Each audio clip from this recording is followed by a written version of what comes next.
Bismillahirrahmanirrahim. Assalamu alaikum. Welcome to Allied School Gulbarg and Badaber campus. Dear student, hope you are all fine and doing well. I'm your physics teacher Miss Khadija Junaid, and today our topic of discussion is the conceptual questions of chapter 3 dynamic, as we have discussed the meaning of dynamic in previous chapter. Now let's discuss the remaining questions of chapter 3 dynamic. Today we will take start from question number 4, which is, why does a hose pipe tend to move backward when the fireman directs a powerful stream of water towards fire? It's mean कि जब fireman pipe को आग की तरफ पकड़ता है तो होस पाइप, इट्स मीन कोई भी बड़ा पाइप जिससे पानी बहुत प्रेशर के साथ निकलता हो, वो पीछे की तरफ मूव क्यों करता है? It's concept is, it is because of Newton's third law of motion, which states that every action has equal reaction but in opposite direction. इसका रीज़न ये है कि जब भी फायरमैन पाइप को फायर की तरफ पकड़ता है तो पानी जो है बहुत ही ज़्यादा फोर्स के साथ शूट आउट होता है from pipe, which is action on water, and on reaction water will pushes the pipe in backward direction. जब पानी बहुत प्रेशर के साथ पाइप से निकला तो ये पानी के ऊपर एक्शन था. एज ए रिएक्शन क्या करेगा कि पानी जो है पाइप को बैकवर्ड मूव करेगा, तो ये इसका रिएक्शन हुआ. बट सी, पानी जो था आगे की तरफ मूव किया, ठीक है. एज ए रिएक्शन पानी ने पाइप को बैकवर्ड मूव किया. इट्स मीन एक्शन भी हुआ, रिएक्शन भी हुआ, but it will be in opposite direction. Opposite direction की वजह से पाइप क्या हुआ, बैकवर्ड की तरफ उसने मूव किया. तो मैथमेटिकल फॉर्म हम इसका लिख सकते हैं, force of action is equal to minus force of reaction. Minus sine show opposite direction, it's mean backward direction of pipe. It was question number 4. Now question number 5 is, your car is stuck in wet mud. Some students on their way to class see your predicament and help out by sitting on the trunk of your car to increase its friction. Why does this help?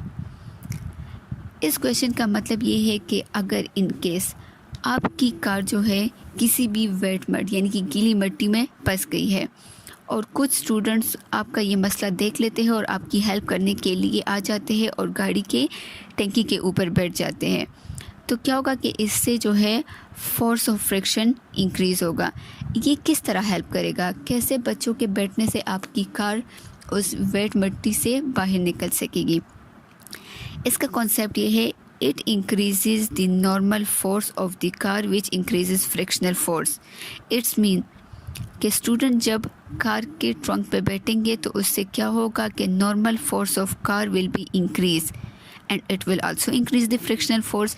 Mean कि car का जो wait है वो और बच्चों का wait ये double हो जाएगा. जब कार जो है उसकी व्हील मिट्टी में फंसी थी तो क्या हुआ था कि जो वेट मड होती है उसके नीचे जो की सरफेस होती है वो बहुत ही ज़्यादा थिन होती है, मिट्टी जो है गीली होती है, जिसकी वजह से कार की व्हील अपनी ही जगह पे मूव करती रहती है और कार उससे नहीं निकल सकती. तो बच्चे जब उस ट्रंक पे बैठेंगे तो कार का जो वेट है वो डबल हो जाएगा, जिसकी वजह से व्हील नीचे की तरफ चली जाएगी. वेट मड के नीचे जो मिट्टी होगी वो हमेशा हार्ड होती है, जिसकी वजह से उस कार की जो व्हील्स हैं वो आराम से बाहर की तरफ निकल आएंगे. और ये किस वजह से हुआ? फ्रिक्शनल फोर्स की वजह से हुआ. And frictional force is a opposing force. जब वेट मिट्टी के नीचे हार्ड मिट्टी में वो व्हील्स गए तो वो क्या हुआ, बच्चों के वेट की वजह से फ्रिक्शनल फोर्स इंक्रीज़ हुआ था और वो कार की व्हील्स इजीली बाहर की तरफ निकल आते हैं. Now question number 6 is, how does friction help you walk? Is it kinetic friction और स्टैटिक फ्रिक्शन? इसका मतलब ये है कि फ्रिक्शन हमें चलने में कैसे हेल्प करती है. First of all we should have to know what is friction. Actually friction is an opposing force.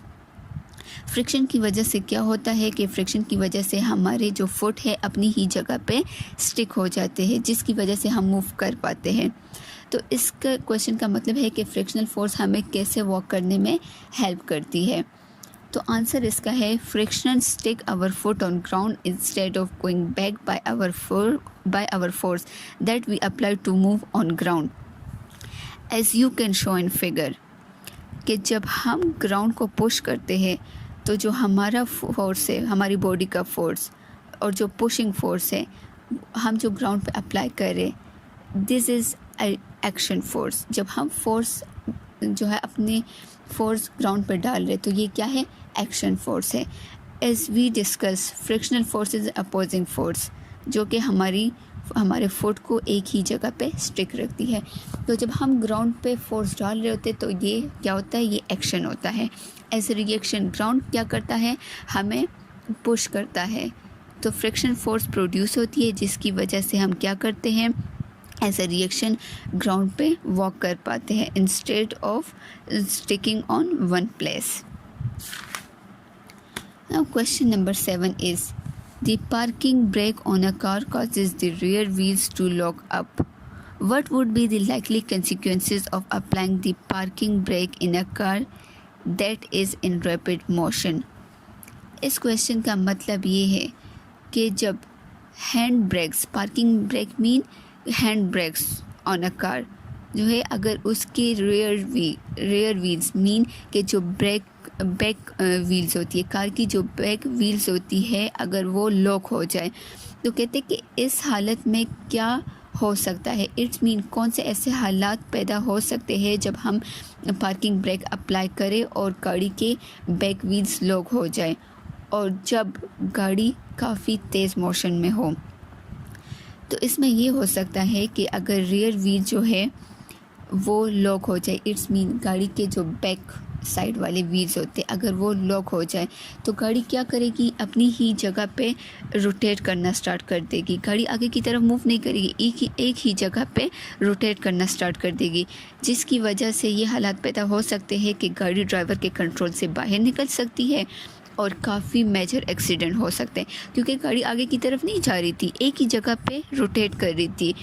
तो ये जो है काफ़ी डेंजरस कंडीशंस हो सकते हैं, जिसकी वजह से क्या होता है कि गाड़ी ड्राइवर के कंट्रोल से बाहर निकल जाएगी और हम इस कंडीशन में गाड़ी को कंट्रोल नहीं कर पाएंगे और हम डेंजर में आ सकते हैं and we are near and there. Now last question is why is the surface of conveyor belt made rough.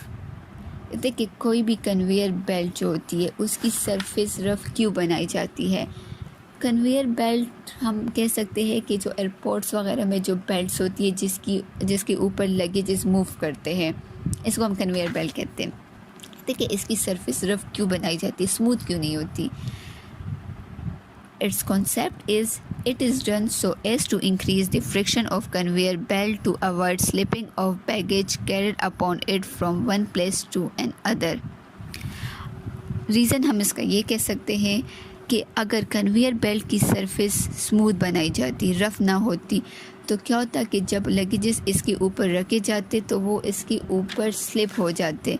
Smooth surface की वजह से वो अपनी ग्रिप वहाँ पर मजबूत नहीं कर पाती और वो इसके ऊपर जो है स्टिक ना होते और इससे गिर जाते। इसलिए कन्वेयर बेल्ट की सरफेस स्मूथ नहीं बनाई जाती, रफ बनाई जाती है, ताकि वहाँ पर फ्रिक्शनल फोर्स की वजह से इरेगुलरिटी ज़्यादा हो, इंटरमोलिक्यूलर फोर्सेस ज़्यादा हो जाए, फ्रिक्शनल फोर्स इंक्रीज़ हो जाए, जिसकी वजह से क्या होगा कि जितनी भी चीज़ें होंगी वो अपनी ही जगह पे सेफ़ रहेगी।